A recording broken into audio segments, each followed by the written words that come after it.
The sun sets over the Levant, casting long shadows across ancient shorelines that have witnessed the passage of countless generations. 125,000 years ago, our ancestors walked these same paths, leaving behind footprints that would eventually disappear beneath the shifting sands of time. But sometimes, beneath those sands, we find something unexpected. Something that makes us question everything we thought we knew about our past. Imagine standing at the edge of a cave in what is now Israel. The Mediterranean laps gently at a shoreline that looks different than today's. The air smells of salt and wilderness. This is not our world, yet humans breathe this air. They are anatomically modern humans. People who, if dressed in modern clothes, could walk among us largely unnoticed. Their brains are as large as ours, their hands as dexterous, their capacity for innovation seemingly boundless. Yet according to everything we've been taught, they should be primitive. Simple tool users at best, hunter-gatherers with basic stone implements and rudimentary social structures. This is what the textbooks tell us. But what if the textbooks are wrong? What if, scattered across our planet, evidence exists of technological capabilities that should not have been possible? Not just a few years before we thought, but tens of thousands of years earlier than our established timeline allows.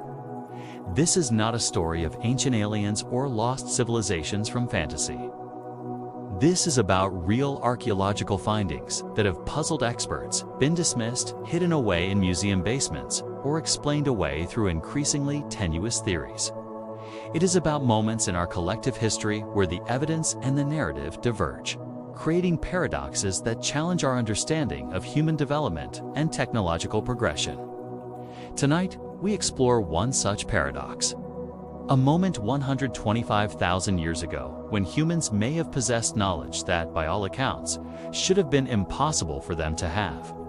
The academic world has long established a timeline for human technological development. Stone tools gave way to copper, then bronze, then iron. Agriculture emerged around 12,000 years ago. Pottery came later, writing systems later still. This neat, linear progression forms the backbone of how we understand ourselves and our journey from cave-dwelling primates to builders of skyscrapers and spacecraft. It's a comforting narrative of steady, if slow, progress. But what happens when we find evidence that doesn't fit? What happens when we discover technologies in the archaeological record that appear thousands of years before they should exist? Most often, such findings are dismissed as anomalies, misinterpretations, or contamination of the archaeological record.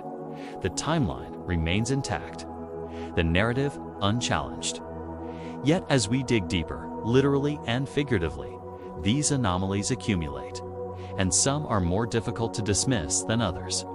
In the Levantine corridor, at sites dating to approximately 125,000 years ago, archaeologists have uncovered evidence of sophisticated technologies that challenge our understanding of human, cognitive, and technological development during the Middle Paleolithic period. These discoveries suggest capabilities far beyond what should have been possible.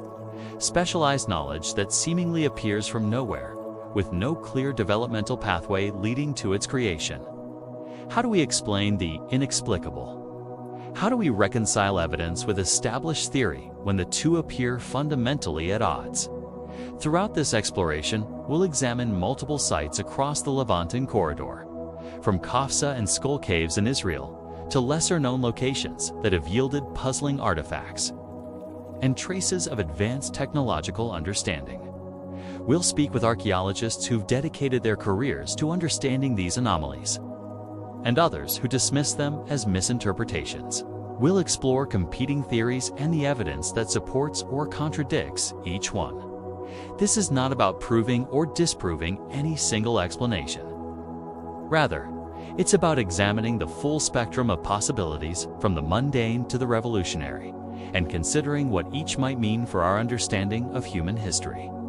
Because ultimately, this is about more than just artifacts or technologies. It's about us, who we are, where we came from, and what we might be capable of that we've forgotten along the way. So join me as we step back in time to a moment when humans who shared our biology but not our history may have glimpsed knowledge that, by all rights, should have remained hidden for another 100,000 years. The story begins with a simple question. What if everything we thought we knew about human technological development is wrong? What if the timeline we've constructed is missing crucial chapters? And what might those missing chapters tell us? As we'll discover, sometimes the most important stories are the ones hidden in plain sight, waiting for someone to ask the right questions and see beyond the accepted narrative to the truth that lies beneath. Welcome to a journey through time, evidence, and mystery, a journey that may change how you understand human history forever. Chapter 2. The impossible threshold: what makes a technological discovery impossible for a particular time period? The question seems straightforward, but the answer cuts to the core of how we understand human development and the accumulation of knowledge across generations. We recognize technological impossibility through context. Stone tools cannot emerge before the cognitive ability to conceptualize toolmaking. Metallurgy cannot exist without understanding fire and its properties. Navigation requires knowledge of stars, seasons, and geography. These technological thresholds form a ladder of advancement, with each rung building upon those below it, or so we've always believed. The standard archaeological model presents human technological development as largely linear, a slow, steady progression from simple to complex, building on previous innovations in a logical sequence over hundreds of thousands of years. According to this model, humans 125,000 years ago, during the Middle Paleolithic period, should have been limited to relatively simple stone tools, basic shelter construction, and hunting techniques not drastically different from those employed by earlier hominins. These humans had anatomically modern brains, but lacked the cultural and knowledge infrastructure that would later enable rapid technological advancement. They had the hardware, but not the accumulated software of human innovation.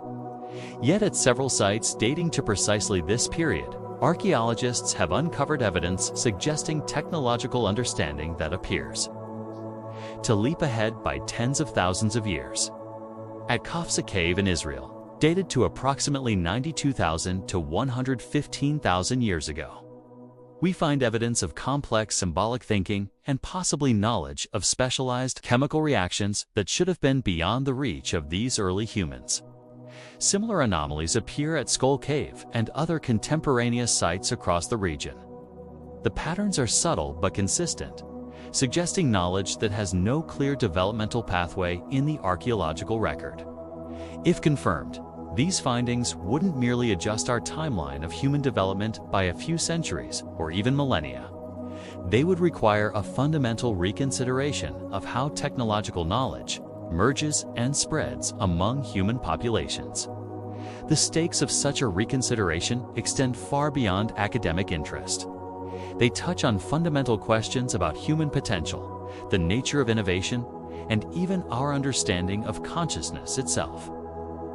If humans possessed sophisticated technological knowledge 125,000 years ago, what happened to that knowledge? Why doesn't it appear in a continuous line through the archaeological record? Was it lost, hidden, or somehow suppressed?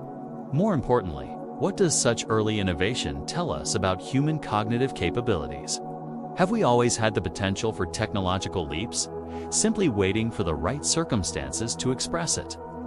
These questions matter because they reshape our understanding of ourselves, not just as a species with a particular history, but as beings with particular capabilities and limitations. If early humans could make conceptual leaps that bypass the supposedly necessary steps of technological development, perhaps our understanding of innovation itself needs revision. Perhaps technology doesn't always develop linearly. Perhaps knowledge can emerge through routes we haven't considered, insights that appear fully formed. Rather than gradually developed, the implications extend to how we think about modern innovation as well. If our ancestors were capable of technological intuition that skipped developmental stages, might we also be limiting our thinking by assuming certain prerequisites for advancement? Beyond these theoretical implications lie practical considerations about human adaptability and resilience. If early humans possessed advanced knowledge that was subsequently lost, what does this tell us about the fragility of progress? We tend to think of human knowledge as cumulative, always building, always advancing. But what if progress is more circular than linear? What if knowledge can be gained, lost, and rediscovered multiple times throughout our long history? Such a possibility challenges our notion of historical inevitability, the idea that human development naturally progresses toward greater technological sophistication and control over our environment. It suggests instead that progress might be contingent, dependent on specific cultural, environmental, and perhaps even psychological factors that can appear and disappear over time. The standard narrative tells us that we are at the pinnacle of human achievement, that our technological sophistication represents the culmination of a steady march forward from primitive beginnings. But what if we are simply in one of many cycles of discovery and loss? What if earlier humans reached comparable insights only to see them fade away with changing circumstances? Or, more intriguingly, what if earlier humans possessed different kinds of technological knowledge altogether? Not simply earlier versions of our technologies, but fundamentally different approaches to understanding and manipulating the physical world. This possibility opens doors to thinking about technology not as a single path with occasional branches, but as a vast landscape with multiple viable routes toward sophisticated understanding. As we examine the evidence from 125,000 years ago, these questions will frame our exploration. We're not simply looking for anomalously early examples of known technologies. We're considering the possibility that these findings represent windows into ways of knowing and technological approaches that don't fit neatly into our established categories of human advancement.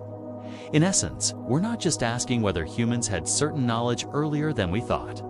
We're asking whether they had kinds of knowledge we have yet to rediscover.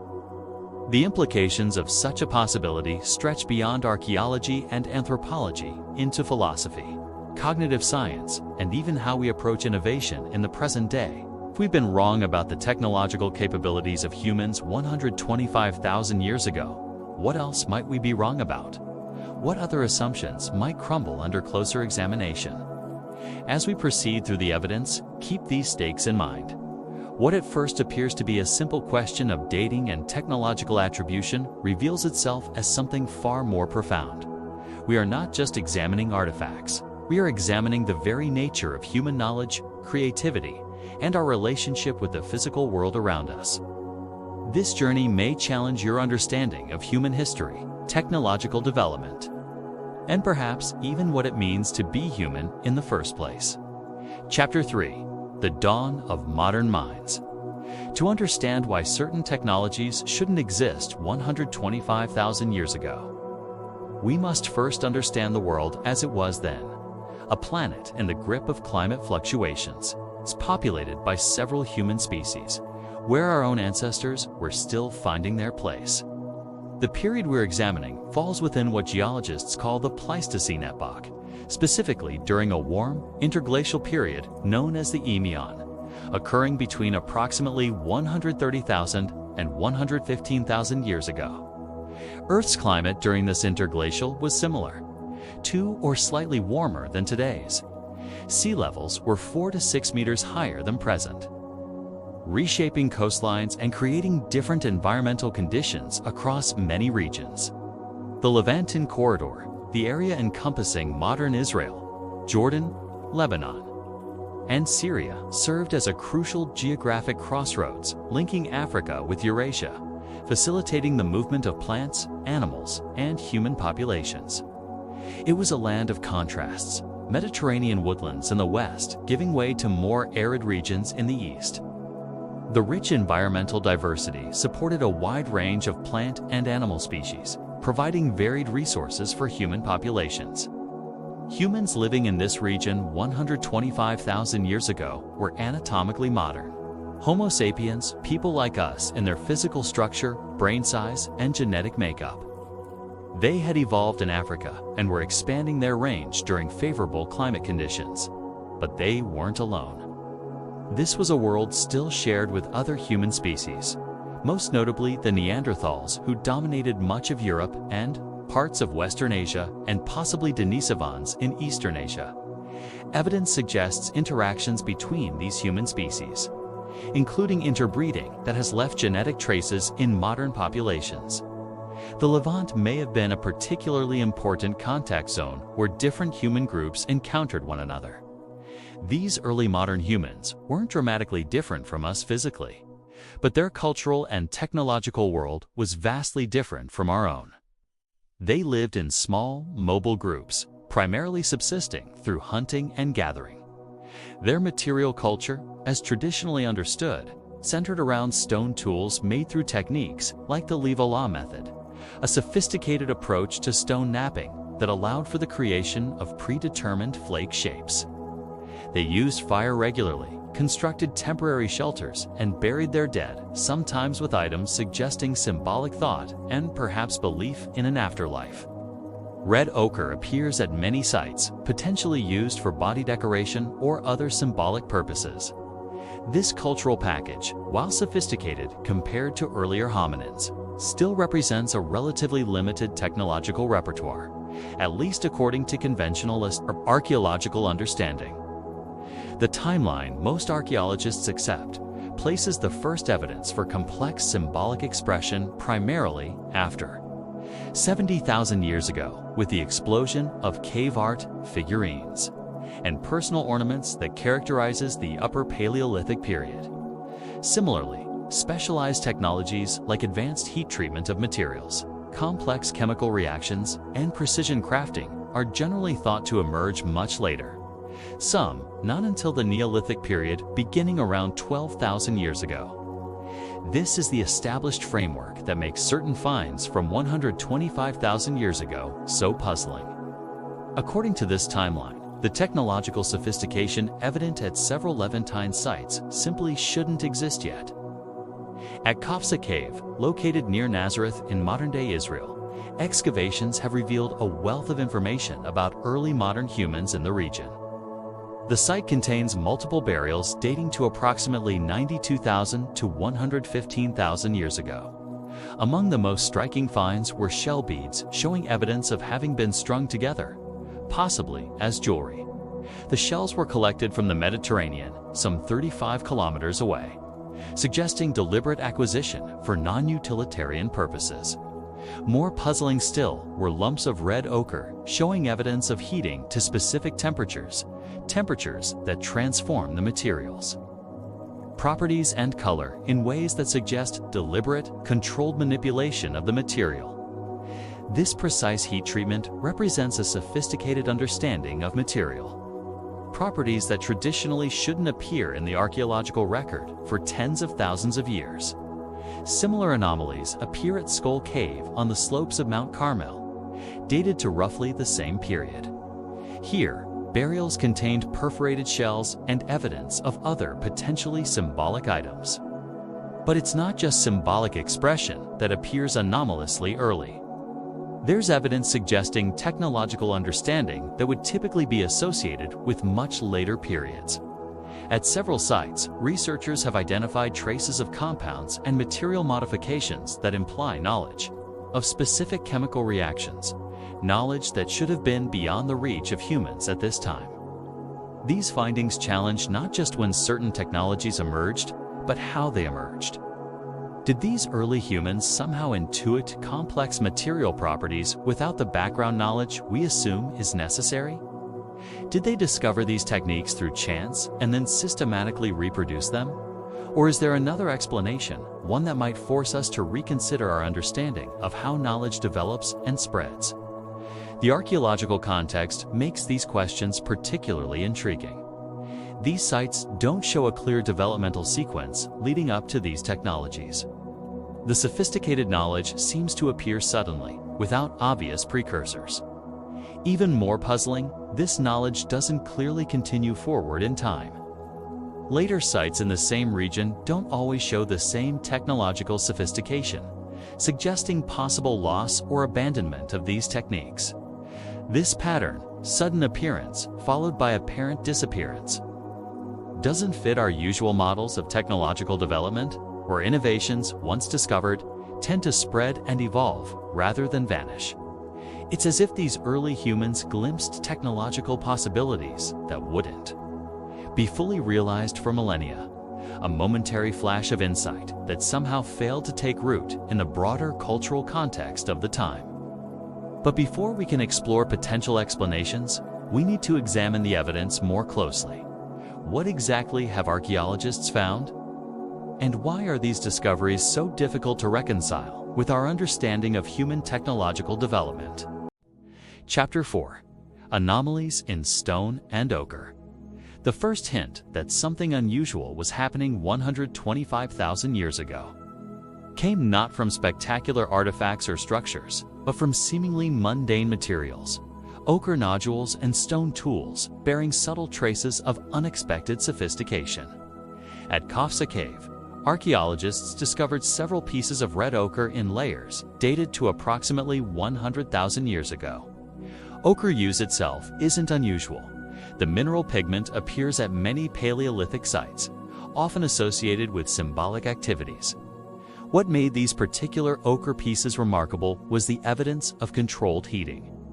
Microscopic and chemical analysis revealed they had been heated to temperatures between 250 degrees Celsius and 350 degrees Celsius, a very specific range that transforms the material's properties. When ochre is heated to these precise temperatures, it undergoes a transformation from yellowish goethite to reddish hematite, becoming more vivid in color and more effective as a pigment. The heating must be controlled too hot, and the material becomes unusable. This level of precision suggests not just the use of fire, which we know humans controlled by this time, but an understanding of specific material transformations caused by carefully regulated heat, essentially a form of early pyrotechnology. According to the conventional timeline, such precise thermal control of materials shouldn't appear until much later, potentially not until the advent of pottery production nearly 90,000 years later. Yet here was evidence that humans 100,000 years ago understood how to manipulate temperature to achieve specific material transformations, technological insight that represented a significant cognitive leap. Equally puzzling were stone tools found at both Kafsa and Skull. While most appeared typical of Middle Paleolithic technology, a small percentage showed evidence of heat treatment that enhanced their flaking properties. Heat treating stone to improve its workability is generally associated with much later periods. The process requires careful control of temperature and cooling rates, too hot or too fast, and the stone fractures unpredictably. The heat-treated pieces from these early sites show the characteristic luster and improved flaking quality that comes from proper thermal preparation. This suggests knowledge of a complex process typically associated with the Upper Paleolithic or later. Even more striking were microscopic residues found on some stone tools. Chemical analysis revealed compounds that shouldn't naturally occur in these contexts, compounds that suggest sophisticated adhesive technology. Some tools bore traces of complex mixtures combining plant gums, ochre, and other materials to create adhesives for hafting, attaching stone points to wooden shafts. The specific compositions suggest deliberate formulation rather than chance discovery. Such complex adhesives represent a form of chemical technology that requires understanding of how different materials interact. According to conventional timelines, comparable adhesives don't appear until tens of thousands of years later. At another site in the same region, archaeologists discovered stone tools with microscopic wear patterns, suggesting they were used to work materials like wood and bone with remarkable precision. The wear patterns indicate rotational motion, essentially primitive drilling that would have required not just the appropriate tool, but the conceptual understanding of how to create controlled, continuous rotational force. This represents a mechanical insight that, again, doesn't fit the expected technological repertoire of humans from this period. It suggests understanding of principles that should have taken thousands more years to develop. Perhaps most puzzling were traces of material processing found at several sites that suggest knowledge of extraction techniques for plant and animal. compounds, essentially early chemical processing. Residue analysis identified compounds that don't occur naturally in concentrated form, implying humans had developed methods to isolate and concentrate specific substances from natural materials. Such extraction processes represent a sophisticated understanding of material properties and transformation techniques that conventional timelines place much later in human technological development. What makes these findings particularly challenging is their limited distribution. These aren't widespread technologies appearing across multiple sites and regions. They appear in specific contexts, often without clear developmental precursors. The pattern suggests either remarkable independent innovation or the transfer of specialized knowledge among a limited group, knowledge that somehow failed to spread more widely through ancient human populations. This raises profound questions about the nature of innovation in prehistoric contexts. If humans were capable of these insights 125,000 years ago, why didn't these technologies become established parts of their cultural repertoire? Were these isolated discoveries momentary flashes of brilliance that couldn't be sustained without the broader knowledge, infrastructure to support them? Or do they represent something else entirely? Some archaeologists have suggested these findings might indicate contact with other human groups possessing different technological traditions. Perhaps knowledge transfer between Homo sapiens and Neanderthals, or between different human populations. Others propose that these technologies might represent specialized knowledge held by particular individuals or groups, early specialists whose expertise died with them before becoming more widely distributed. A more controversial explanation suggests these technologies might represent not independent innovation, but transmitted knowledge techniques preserved and passed down from even earlier periods that haven't yet been identified in the archaeological record. This possibility is particularly intriguing given recent revisions to the timeline of human evolution, with evidence now placing Homo sapiens' emergence much earlier than previously thought, perhaps as far back as 300,000 years ago. Could these anomalous technologies represent knowledge developed during earlier periods of human evolution and somehow preserved through tens of thousands of years before appearing in the Levantine sites? Or do they indicate cognitive capabilities that we've underestimated the ability of early humans to make, conceptual leaps that bypass the supposedly necessary stages of technological development? These questions become even more compelling when we consider other unusual findings from these sites that suggest symbolic and possibly spiritual dimensions to early human thought. At Kafsa, one burial contained an adult woman interred with a young child, their bodies arranged in a specific position with a deer antler placed on the woman's hands, suggesting ritual significance beyond mere disposal of the dead. Another burial included shell beads that had been perforated and strung, showing signs of wear that indicate they were used as ornaments during life, not just created as burial goods. The presence of such symbolic elements alongside anomalous technologies hints at cognitive complexity that challenges our understanding of early modern human capabilities. As we consider these findings, a disturbing possibility emerges. Not that our dating is wrong or our interpretations flawed, but that our entire model of how human technological knowledge develops and spreads might be incomplete.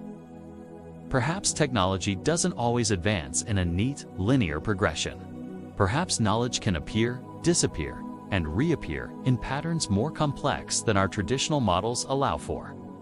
If early humans 125,000 years ago possessed technological insights that wouldn't become widespread for millennia, what does this tell us about the nature of innovation itself? And what might it suggest about knowledge lost to time? As we'll explore in the next section, the anomalies don't end with heat treatment and adhesives. There are even more puzzling discoveries from this period, findings that suggest capabilities so advanced that they've led some researchers to propose truly radical explanations.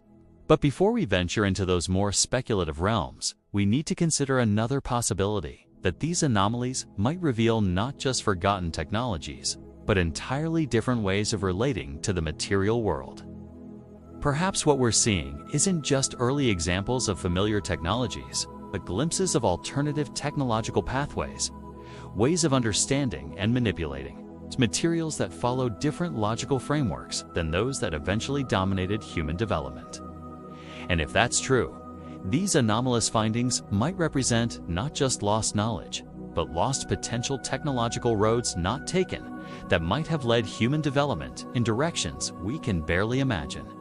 Chapter 5: Patterns that shouldn't exist. When examining archaeological evidence from 125,000 years ago, certain patterns emerge that challenge conventional understanding. These aren't isolated anomalies easily dismissed as measurement errors or contamination. They form coherent clusters of evidence that suggest something profound was happening. At multiple sites across the Levantin corridor, we find indications of technological capabilities that, according to established timelines, shouldn't have existed for tens of thousands of years. The consistency of these findings makes them harder to dismiss. Consider the precision cutting marks found on bone fragments at Skull Cave. Under microscopic examination, these marks reveal regular spacing and depth that suggests the use of composite tools with multiple cutting edges, essentially primitive saws. Such tools represent a significant conceptual leap beyond simple cutting implements. They require understanding of how to create mechanical advantage through tool design, an insight traditionally placed much later in human technological development. Similarly puzzling are the perfectly spherical stone balls found at several sites. These aren't roughly shaped approximations, but geometrically precise spheres requiring hundreds of hours of careful knapping and grinding to produce. The level of geometric understanding required to conceptualize a perfect sphere, combined with the technical skill needed to execute it, suggests mathematical and spatial reasoning abilities far beyond what we typically attribute to Middle Paleolithic humans. What purpose these spheres served remains unclear. Some researchers suggest they may have been used in hunting or food processing, but their perfect form goes far beyond functional requirements. They appear to represent form for form's sake. This appreciation of pure geometry for its own sake is traditionally associated with much later periods of human development. It suggests abstract thinking and perhaps symbolic understanding that doesn't fit our models of cognitive evolution. Even more challenging to conventional timelines are the traces of what appears to be controlled use of natural fibers. Microscopic analysis of some stone tools reveals impressions and residues, suggesting the manipulation of plant fibers. These impressions indicate not just the use of naturally occurring fibers, but their deliberate processing, possibly including techniques like retting, controlled rotting, to separate fibers and spinning to create cordage or primitive textiles.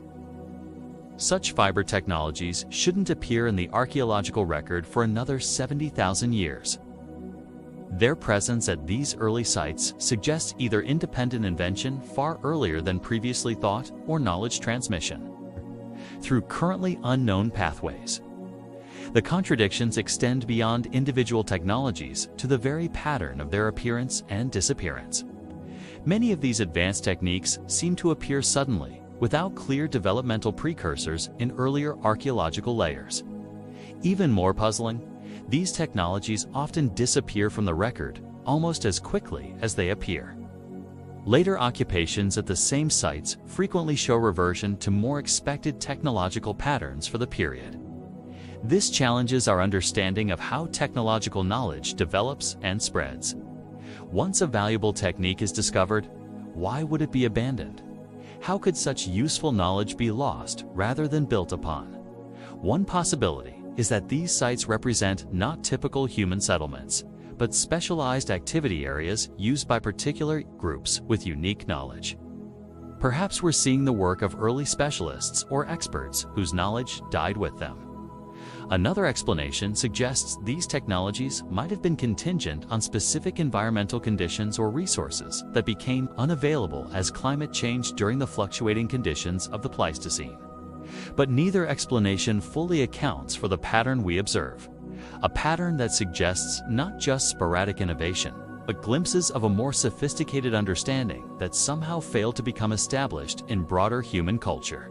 This contradiction becomes even more pronounced when we examine evidence of symbolic behavior from the same period.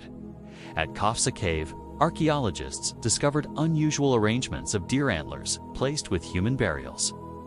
The specific positioning of these antlers, particularly one placed in the hands of a buried woman, suggests ritual significance beyond utilitarian use. It implies symbolic thinking and possibly spiritual beliefs that again are traditionally associated with later periods. Similarly, the shell beads found at both Kafsa and Skull show evidence of deliberate collection, perforation, and stringing. Microscopic wear patterns indicate they were worn as ornaments during life, not just created as burial goods. This represents not just technical skill in creating the beads, but social and symbolic understanding of personal adornment, concepts that, according to conventional timelines, shouldn't become widespread for tens of thousands of years. The contradictions compound when we consider evidence of long-distance resource acquisition. Marine shells found at Kafsa came from Mediterranean shores approximately 35 kilometers away, suggesting planned expeditions or trade networks. Similarly, specific stone types used for tools at several sites originated from sources dozens of kilometers distant. This implies knowledge of landscape resources and possibly territorial ranges far broader than typically assumed for this period. Such resource knowledge suggests sophisticated understanding of geography and perhaps seasonal planning, cognitive abilities traditionally associated with later periods of human development. These contradictions force us to confront difficult questions about our understanding of human cognitive evolution. If people 125,000 years ago were capable of these insights, what does this mean for our models of how human thinking developed? The conventional view suggests a gradual cognitive evolution, with certain mental capacities emerging sequentially over hundreds of thousands of years. But these findings suggest a more complex picture. Perhaps early modern humans possessed cognitive capabilities much closer to our own than previously thought, but expressed these capabilities differently based on their environmental and social contexts. Or perhaps cognitive evolution itself doesn't follow the linear progression we've assumed. Maybe capabilities emerge, disappear, and re-emerge in complex patterns influenced by factors we don't fully understand. This possibility becomes more compelling when we consider one of the most puzzling contradictions in the evidence: traces of what appears to be systematic knowledge transmission. At several sites, the execution of certain technologies shows remarkable consistency over time, suggesting not just individual innovation, but standardized techniques passed down from person to person. This kind of knowledge transmission requires teaching systems, ways of communicating complex information from one generation to the next. Yet, we typically associate formal teaching with much later periods of human social development. Could these early humans have developed methods for preserving and transmitting specialized knowledge? If so, why did some knowledge persist while other innovations disappeared from the record? These contradictions point toward a more complex understanding of our ancestors, not as primitive humans stumbling toward civilization, but as fully modern minds navigating their world with capabilities we're only beginning to recognize. As we continue our exploration, these contradictions will only deepen. The next layer of evidence challenges not just when certain technologies appeared, but whether they might have followed entirely different developmental pathways than we've assumed.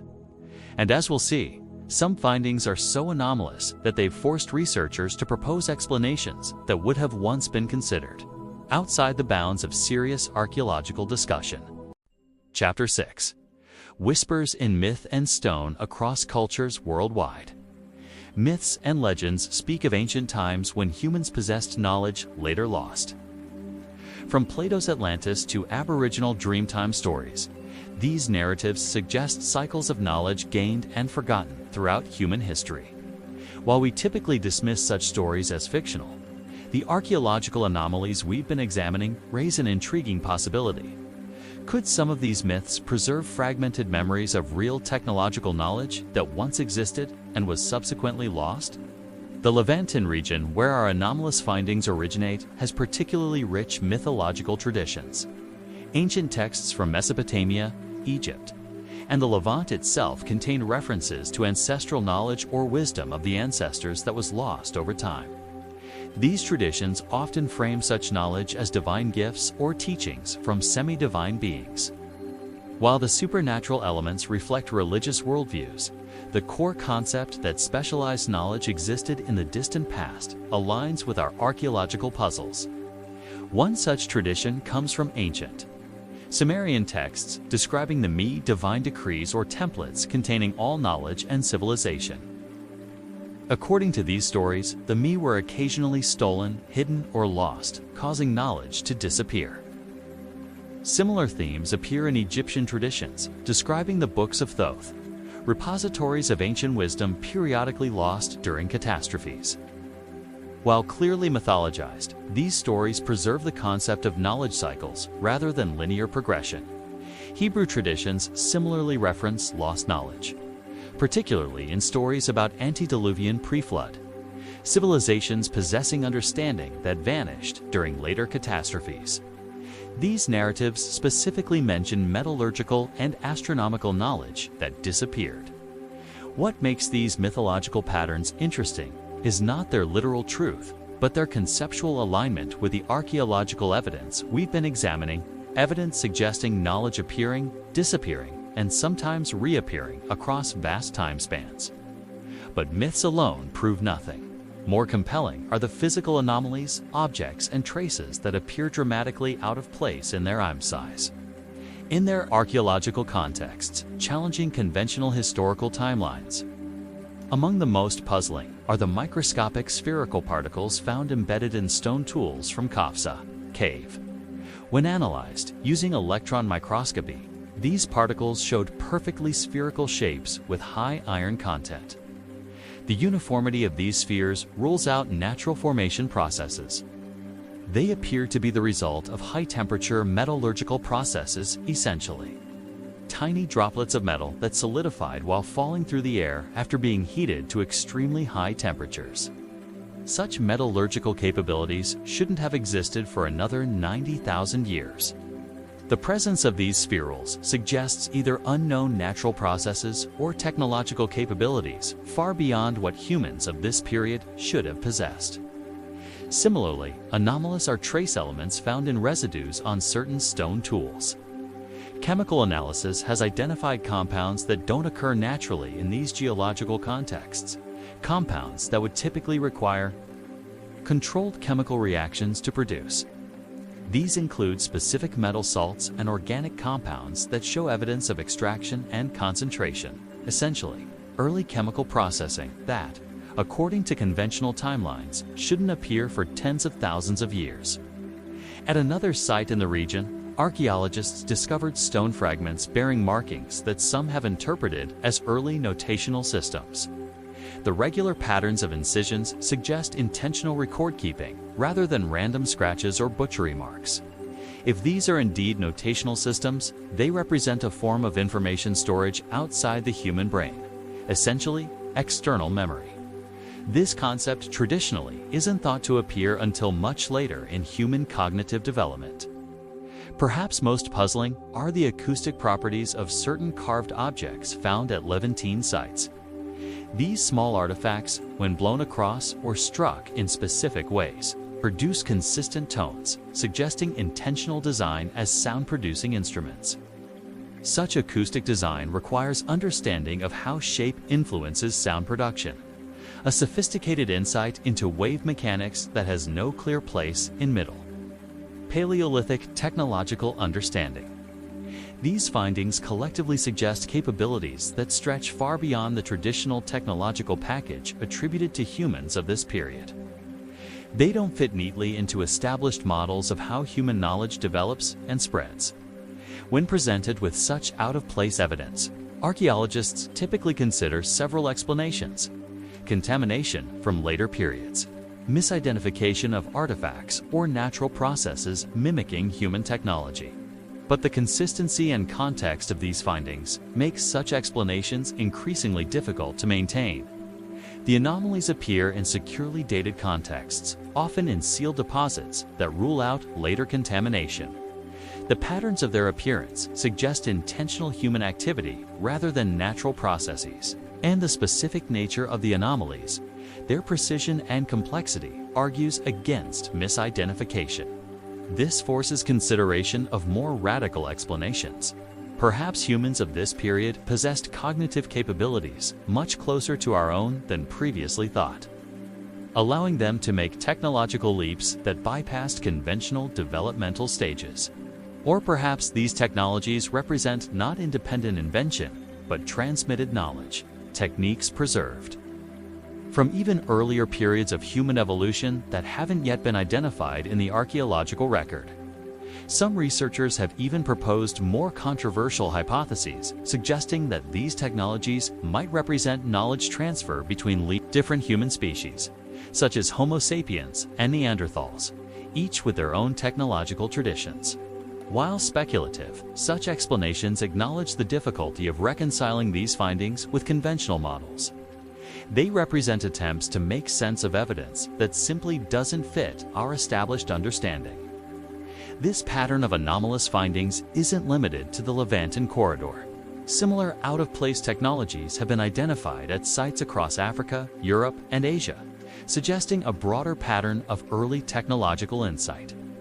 At Blombos Cave in South Africa, dated to approximately 75,000 years ago, researchers discovered evidence of heat-treated stone tools and complex ochre processing that parallels the Levantine findings, suggesting similar technological understanding developed independently. In East Asia, sites dating to roughly 80,000 to 120,000 years ago have yielded evidence of sophisticated blade technologies and possible symbolic artifacts that similarly challenge conventional developmental timelines. The global distribution of these anomalies makes them harder to dismiss as isolated occurrences. It suggests a pattern of early technological capability that doesn't align with our traditional understanding of human cognitive evolution. This misalignment forces us to reconsider some of our most basic assumptions about how technology develops. Perhaps innovation doesn't always follow the neat, linear progression from simple to complex that our models suggest. Maybe technological insight can emerge in bursts, moments of rapid innovation followed by periods of stasis or even regression. Perhaps environmental factors, population dynamics, or even chance play larger roles than we've acknowledged. Or maybe the very concept of technological progression needs rethinking. Perhaps different human groups developed entirely different approaches to solving similar problems. Technological pathways that don't fit neatly into our established categories. As we continue our exploration, these out-of-place findings will lead us to even more challenging questions about human capability, knowledge transmission, and the very nature of technological development itself. And as we'll see in the next section, the stakes of these questions extend far beyond academic curiosity. They touch on fundamental aspects of how we understand ourselves as a species and our place in the longer arc of human evolution.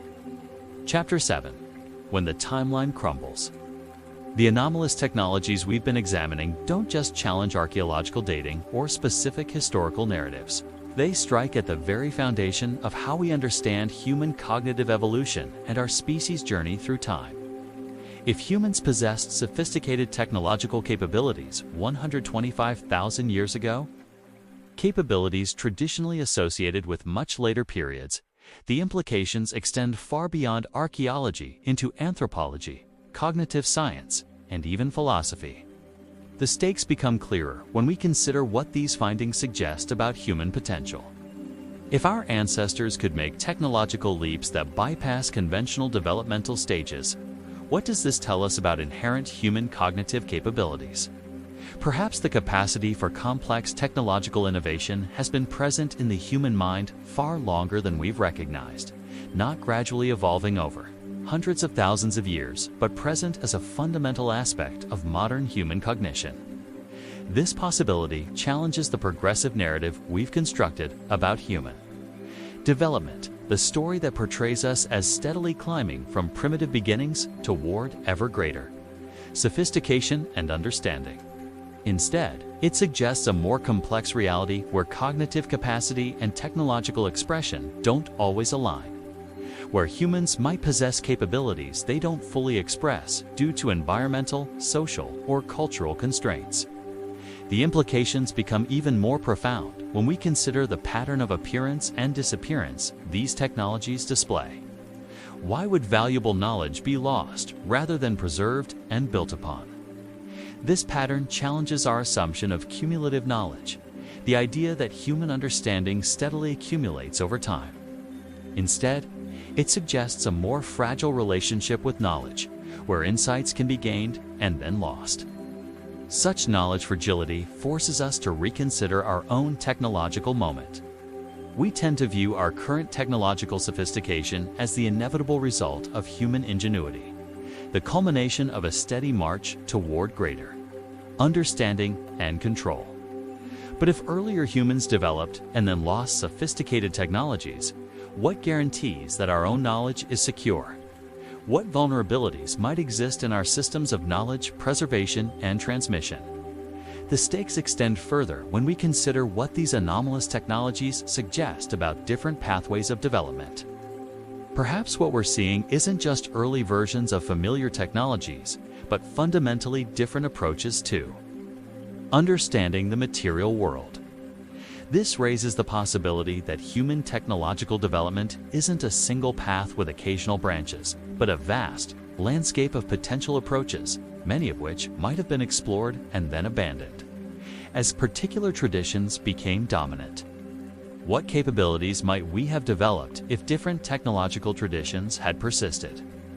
What approaches to understanding and manipulating the physical world might have emerged if these early innovations had become established? These questions aren't merely speculative. They touch on practical considerations about technological diversity and resilience.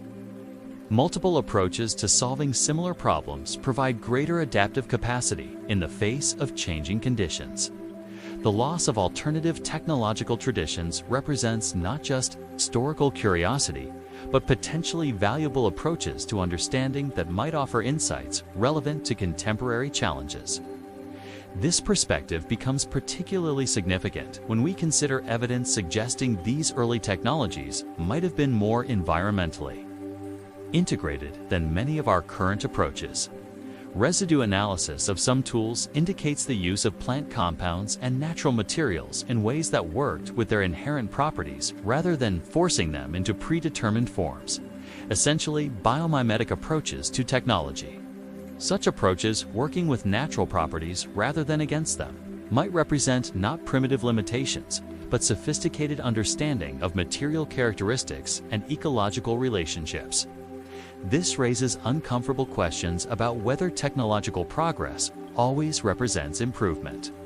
Perhaps some early technological approaches offered advantages in sustainability or environmental integration that were lost as other traditions became dominant. The stakes escalate further when we consider the social implications of these anomalous technologies. If specialized knowledge existed 125,000 years ago, how was it developed, preserved, and transmitted? Evidence of standardized techniques suggests teaching systems methods for communicating complex information from one generation to the next. This implies social structures supporting knowledge specialization far earlier than typically recognized. Such early specialization challenges our understanding of Paleolithic social organization, rather than relatively undifferentiated bands of hunter-gatherers. Perhaps some groups developed more complex social roles and knowledge distribution systems. This possibility connects to broader questions about early human social dynamics. Did knowledge specialization create social stratification? Did certain individuals or groups control access to particular technological insights? The evidence from burial contexts suggests some individuals may indeed have held special status. Bodies interred with unusual items or in distinctive positions might represent early knowledge specialists or individuals with unique social roles. If such specialization existed, what were its implications for early human communities? Did it create new forms of cooperation, dependence, or possibly exploitation based on differential access to technological knowledge? These questions become even more challenging when we consider evidence suggesting potential knowledge exchange between different human populations or even different human species. Some of the anomalous technologies appear in regions where archaeological evidence indicates contact between Homo sapiens and Neanderthals. Could these represent knowledge transfer between different human lineages, each with their own technological traditions? Such possibility expands our understanding of human cognitive evolution. Rather than a single lineage developing in isolation, perhaps human technological knowledge emerged through complex interactions between different populations with diverse approaches and insights. The stakes of these interactions extend to fundamental questions about human identity and the boundaries between human groups. If different human species exchanged knowledge and interbred, as genetic evidence now confirms, how do we define the boundaries of humanity itself? Perhaps the most profound implications emerge when we consider what these anomalous technologies suggest about the relationship between human biology and human culture. If anatomically modern humans 125,000 years ago could develop technologies traditionally associated with much later periods, the limiting factor in technological development can't be biological brain capacity. Instead, cultural factors, systems for preserving and transmitting knowledge, social structures supporting innovation, environmental conditions allowing for experimentation, may play much larger roles than biological evolution in determining technological expression. This reframes our understanding of what makes us human. Perhaps the distinctive feature of our species isn't just our biology, but the cultural systems we've developed for accumulating and transmitting knowledge across generations. And if these systems are more fragile than we've assumed, if knowledge can be lost as well as gained, then the preservation of diverse approaches to understanding becomes not just academically interesting, but practically essential. This brings us to perhaps the most challenging implication. What if we've been wrong not just about when certain technologies developed, but about the very nature of technological development itself? What if technology doesn't always progress from simple to complex in a linear fashion? What if different human groups have developed entirely different approaches to solving similar problems? Approaches that don't fit neatly into our work. I can dash it don't fit neatly into our work. What if technology doesn't always progress? For me, why so I said, why so said Kamalest, why said what if why said, why is Kamatid? Why is so why said, why is so why is so say, ga why, pris? Why is so say, play so say out by so ab, gebid? With so, we so and agreta so, we ana play pakadaka kisika I say so sika I sala it's ik ikatasit, we sit the rees utica, it sit it to you glass, I use it, did it, tilt, we did the death, atik, say this, it beat it, it's a cloud, and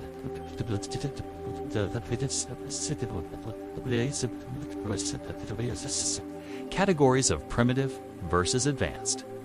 This possibility forces us to reconsider how we evaluate technological sophistication. Perhaps we've been measuring advancement by our own particular standards rather than recognizing the diverse ways human ingenuity might express itself.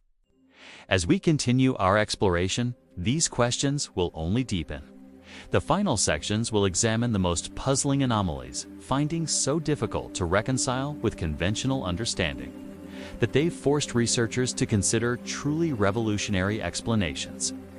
We'll explore competing theories about how these technologies might have developed and why they appear and disappear from the archaeological record in such puzzling patterns. And we'll consider what these ancient innovations might tell us about human potential, not just what our ancestors were capable of, but what capabilities might lie dormant within our own minds, waiting to be recognized and expressed. Because ultimately, this isn't just about the past. It's about who we are, what we might become, and the multiple paths of development that might be available to us if we can recognize and reclaim the full spectrum of human technological tradition. The answers may challenge everything we thought we knew about human history, and they may reveal possibilities for the future that we've barely begun to imagine. Chapter 8. competing explanations, as we've seen. The archaeological evidence from 125,000 years ago presents a genuine paradox: technological capabilities that shouldn't exist according to conventional timelines. How do we make sense of these anomalies? Several competing theories have emerged, each with its own strengths and weaknesses. The first and most conservative explanation is what archaeologists call independent invention. The possibility that early humans independently discovered these sophisticated technologies through experimentation, observation, and problem solving. This theory suggests that human cognitive capabilities were more advanced at an earlier stage than previously recognized. Perhaps the capacity for complex technological reasoning has been present in the human mind since the emergence of anatomically modern humans. Under this model, the anomalous technologies represent moments of insight, discoveries made through trial and error, keen observation of natural processes, or simply fortuitous accidents that were recognized and replicated. The strengths of this theory lie in its simplicity. It doesn't require dramatic revisions to our understanding of human evolution, merely an adjustment to our timeline of when certain cognitive capabilities emerged. It's also supported by evidence of human innovation in other contexts. We know early humans were capable of adapting to diverse environments, creating new tool forms, and solving complex survival problems. Perhaps technological innovation simply extended this capacity. However, this theory struggles to explain several key aspects of the evidence. First, the sudden appearance of these technologies without clear developmental precursors. Innovation typically leaves traces of experimentation and refinement in the archaeological record. Second, it doesn't adequately address why these technologies disappeared rather than spreading and evolving. If these innovations provided advantages, why weren't they adopted more widely and preserved through generations? Third, the level of precision and standardization seen in some artifacts suggests not just discovery, but systematic knowledge, understanding of underlying principles that goes beyond simple trial and error. A second theory proposes these technologies represent knowledge transfer between different human populations, perhaps between groups with different technological traditions who encountered one another during migration events. This cultural transmission model suggests that as anatomically modern humans expanded out of Africa, they encountered other human groups, both other Homo sapiens populations and different human species like Neanderthals and Denisovans.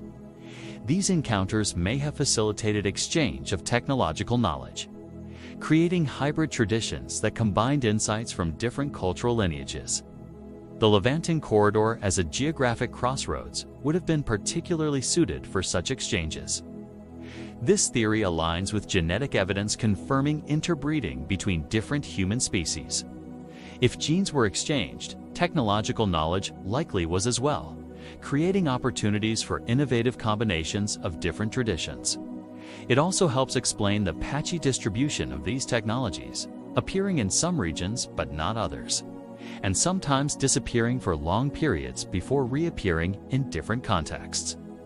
However, this explanation still doesn't fully address the sophistication of some technologies, which seem to represent knowledge beyond what any human group of this period should have possessed according to conventional understanding.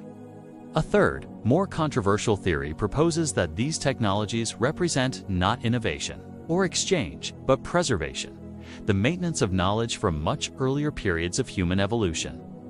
This knowledge preservation model suggests that certain technological insights might have been discovered far earlier than currently recognized, perhaps during previous periods of favorable climate and population growth.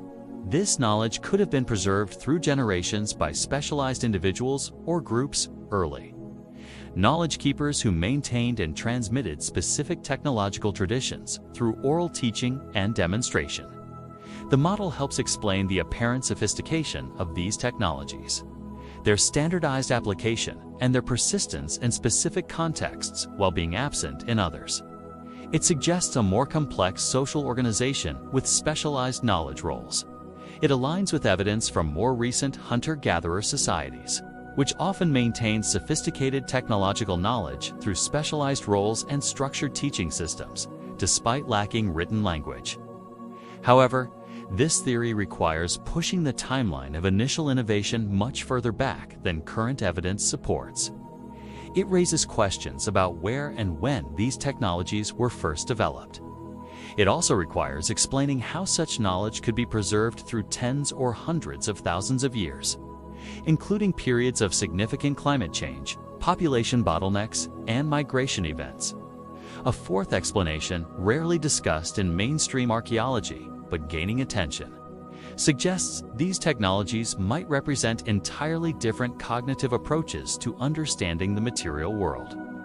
This alternative cognition model proposes that early humans might have related to materials and natural processes in fundamentally different ways than later populations, perceiving properties and relationships that our modern mindset might overlook, rather than viewing these technologies as primitive versions of later innovations. This perspective suggests they might represent entirely different solutions to similar problems, approaches based on T10 ways of perceiving and interacting with the environment. This theory draws on anthropological studies of indigenous knowledge systems, which often reveal sophisticated understanding of natural processes based on observational frameworks and categorization systems distinct from Western scientific approaches. It suggests the possibility that what we're seeing isn't just technological anomalies, but glimpses of alternative knowledge systems, different ways of understanding and manipulating the physical world that developed and then largely disappeared. This perspective is speculative, but helps explain why these technologies sometimes appear fully formed rather than developing gradually, and why they don't clearly evolve into later technological traditions. It also aligns with growing recognition in cognitive science that human perception and understanding are shaped by cultural frameworks, that different cultures develop different ways of attending to and categorizing their experiences. None of these explanations fully resolves the paradox presented by these anomalous technologies. Each addresses some aspects of the evidence while leaving others unexplained. The most plausible scenario may involve elements of multiple theories. Perhaps early humans possessed greater cognitive capabilities than previously recognized, exchanged knowledge between different populations, preserved certain insights across generations, and approached material understanding through different cognitive frameworks. What's clear is that the conventional narrative of slow, steady technological progression doesn't adequately account for the evidence. The reality of how humans developed and transmitted technological knowledge appears far more complex. As we'll see in the next section, recent scientific developments are providing new tools for investigating these questions, offering fresh insights into how early humans might have developed and maintained these puzzling technologies.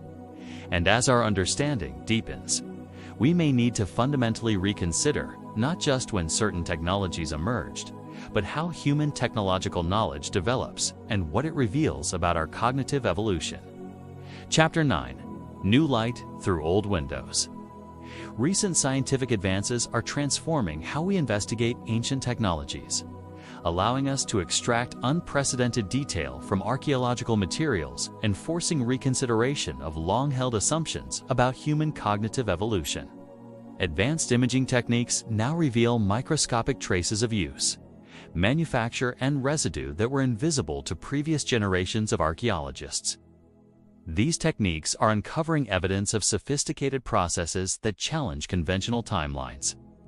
Scanning electron microscopy has identified tool-making techniques previously thought impossible for Paleolithic humans.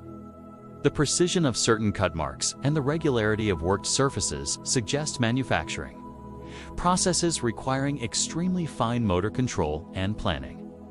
Residue analysis using mass spectrometry can now detect molecular traces of materials that came into contact with stone tools tens of thousands of years ago.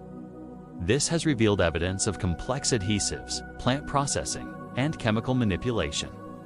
One particularly stunning discovery came from analysis of residues on stone tools from Khafsa Cave. Researchers identified traces of a complex adhesive, combining plant resin, ochre, and animal fat, heated to specific temperatures to create optimal binding properties.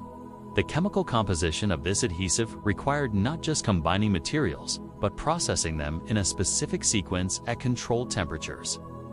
This represents chemical engineering that, according to conventional timelines, shouldn't exist for another 70,000 years.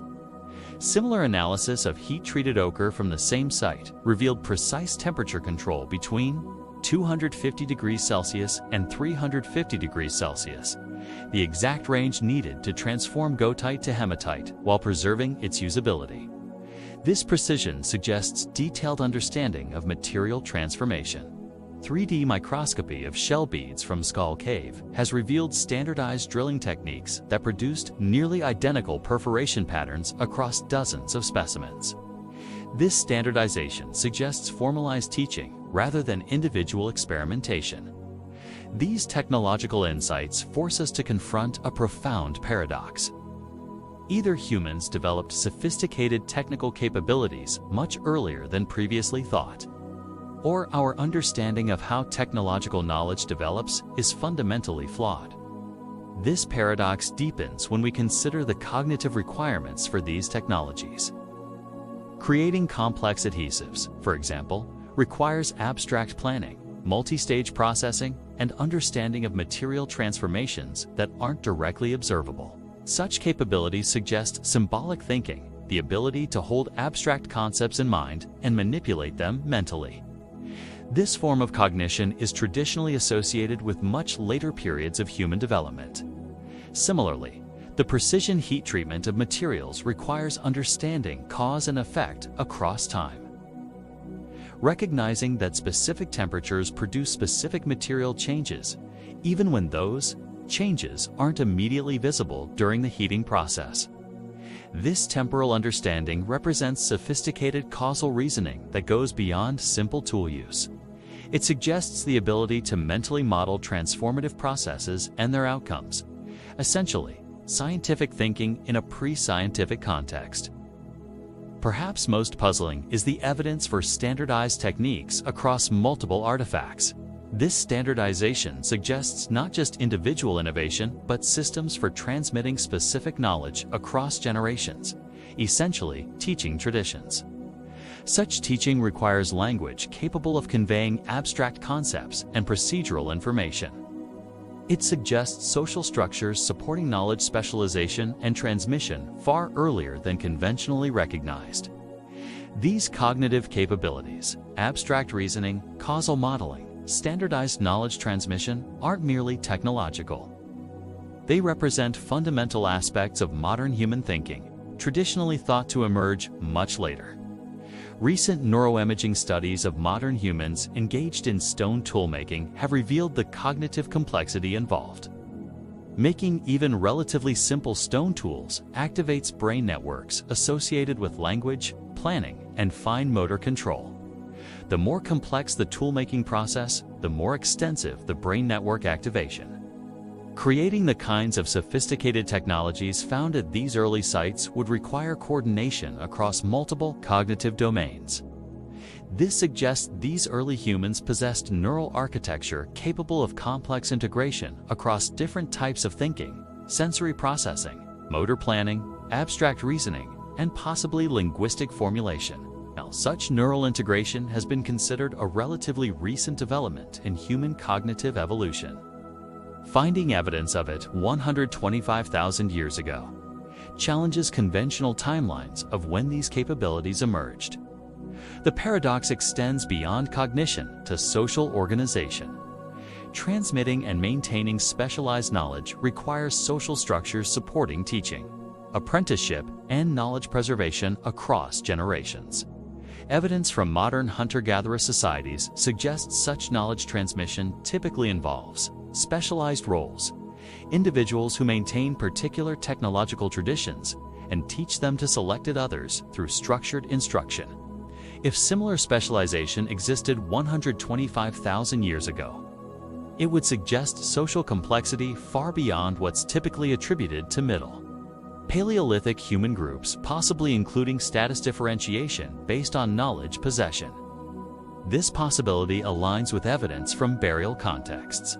where certain individuals receive distinctive treatment interred with unusual items or in special positions that might indicate elevated social status. The resulting picture challenges the conventional view of Paleolithic social organization as relatively egalitarian and undifferentiated. Instead, it suggests the possibility of early knowledge hierarchies based on technological specialization. Genetics research adds another layer to this paradox. Recent studies of ancient DNA suggest significant genetic diversity among early modern humans, with multiple population branches evolving in partial isolation before later reconnection. This genetic diversity raises the possibility of cognitive and cultural diversity as well. Different human populations developing different approaches to technological problems based on their specific environmental contexts and social histories, rather than a single trajectory of human cognitive evolution. We may be seeing multiple parallel developments, different populations exploring different technological possibilities based on their specific circumstances and inherited knowledge. This perspective helps explain the patchy distribution of these anomalous technologies, appearing in some regions but not others, persisting in certain contexts while absent elsewhere, sometimes disappearing only to reappear later in different forms. It suggests technological development may be far more contingent than we've typically recognized, dependent on specific environmental conditions, population dynamics, social structures, and historical accidents that either enable or constrain innovation.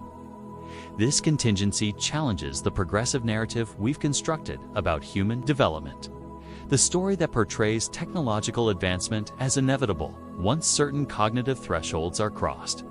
Instead, it suggests a more complex reality where technological expression depends not just on cognitive capability, but on numerous contextual factors that may either support or inhibit the application and transmission of knowledge.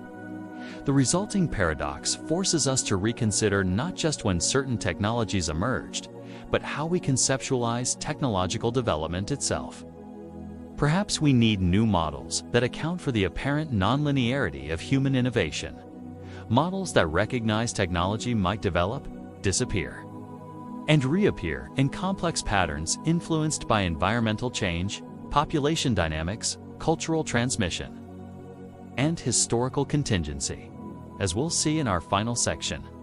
Resolving these paradoxes may require fundamentally rethinking how we understand human cognitive evolution and technological development, moving beyond simple progressive narratives toward a more nuanced appreciation of human potential.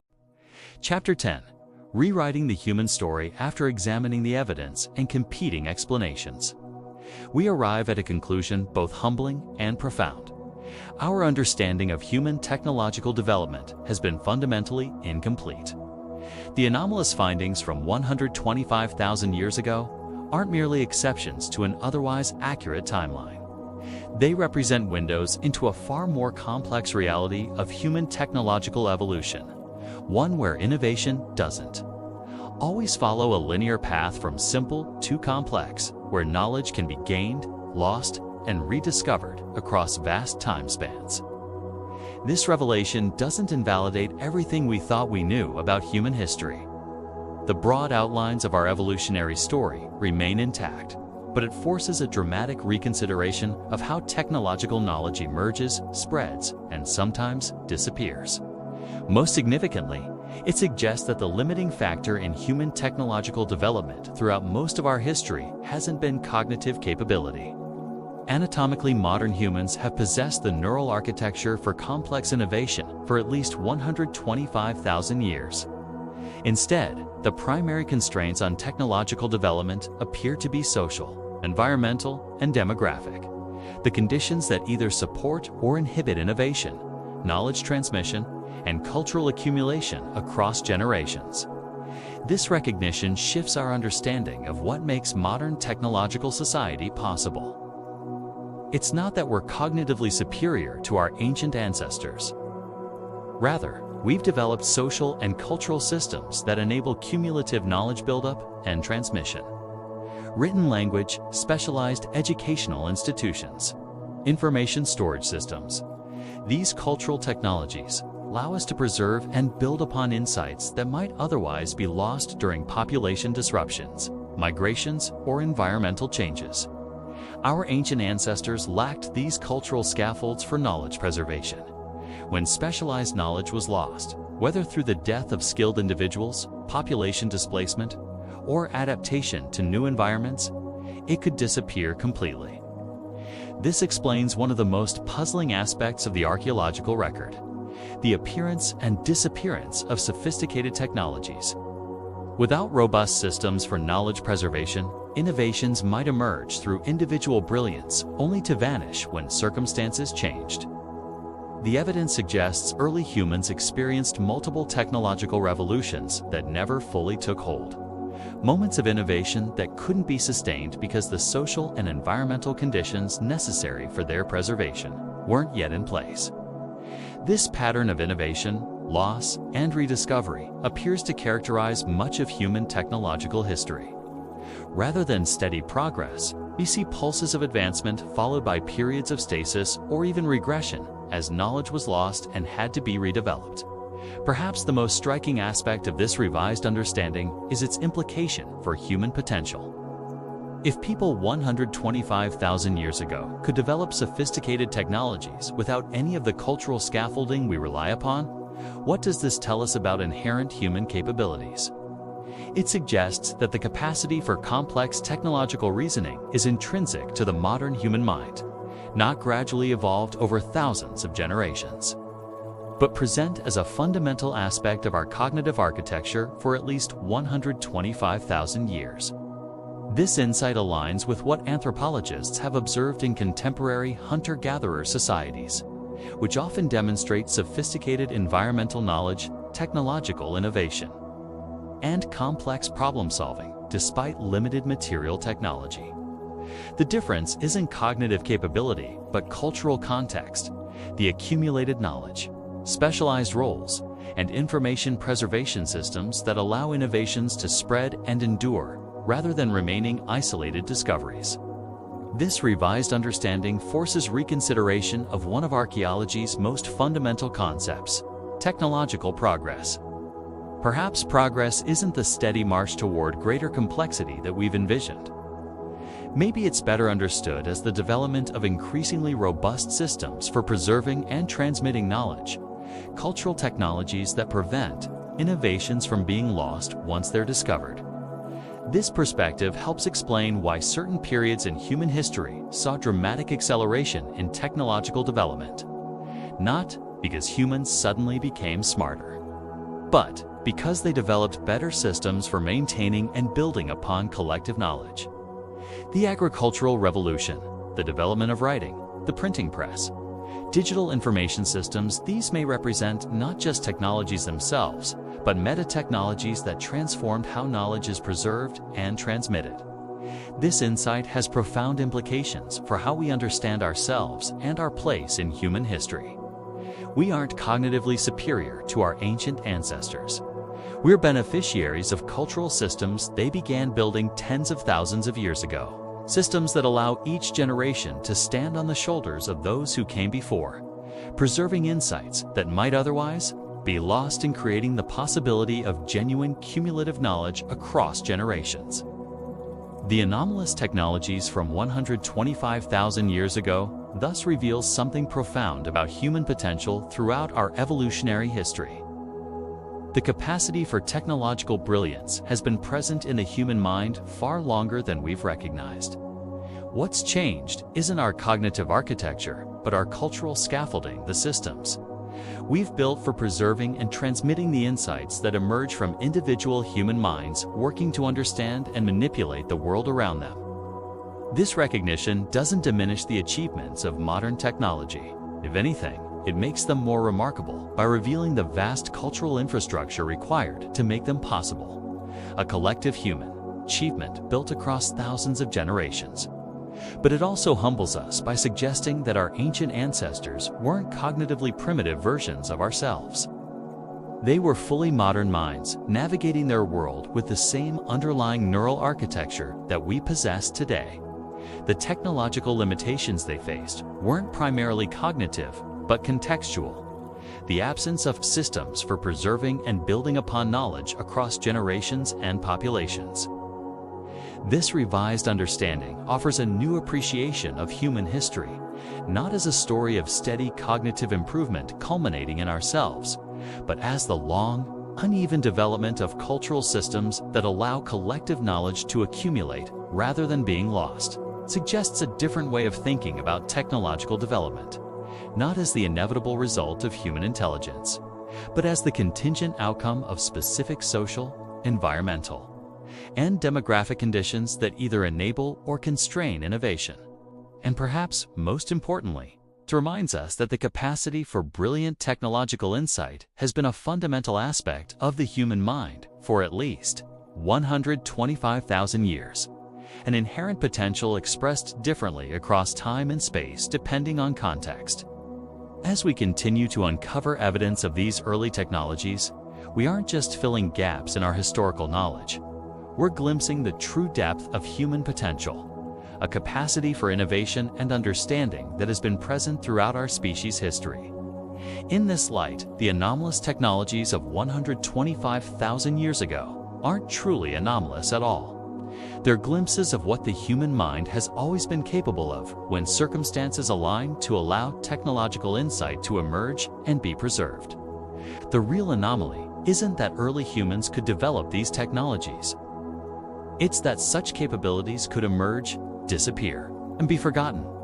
A pattern that challenges our assumptions about the inevitability of progress and the permanence of human knowledge. As our exploration comes to a close, we're left not with definitive answers, but with a more profound understanding of the questions themselves. The archaeological evidence from 125,000 years ago doesn't resolve neatly into a single explanation. Instead, it opens windows into a more complex vision of human technological development. One where innovation follows paths more circuitous than linear, where knowledge appears, disappears, and sometimes re-emerges across vast spans of time. Perhaps the most valuable insight isn't about specific technologies or timelines, but about human potential itself. The capacity for technological brilliance hasn't evolved gradually over our recent history. It's been intrinsic to the modern human mind for at least 125,000 years. What's changed isn't our cognitive architecture, but the cultural scaffolding we've built around it. Systems for preserving and transmitting knowledge that allow innovations to spread and endure, rather than remaining isolated discoveries that vanish when circumstances change. This recognition humbles and inspires simultaneously. It reminds us that we aren't fundamentally different from our ancient ancestors. We're beneficiaries of cultural systems they began building, systems that allow each generation to preserve its insights for those who follow.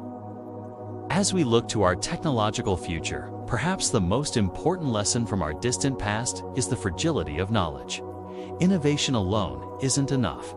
Without robust systems for preservation and transmission, even brilliant discoveries can be lost to time. In the soft glow of ancient hearths, minds no different from our own once glimpsed technological possibilities that wouldn't be fully realized for tens of thousands of years. Their story reminds us that human potential has always been greater than its expression at any given moment. Perhaps somewhere in our own time, insights wait to be recognized that might transform how future generations understand the world. If you've enjoyed this journey through humanity's technological past, subscribe to our channel for more explorations of the mysteries that connect us across time.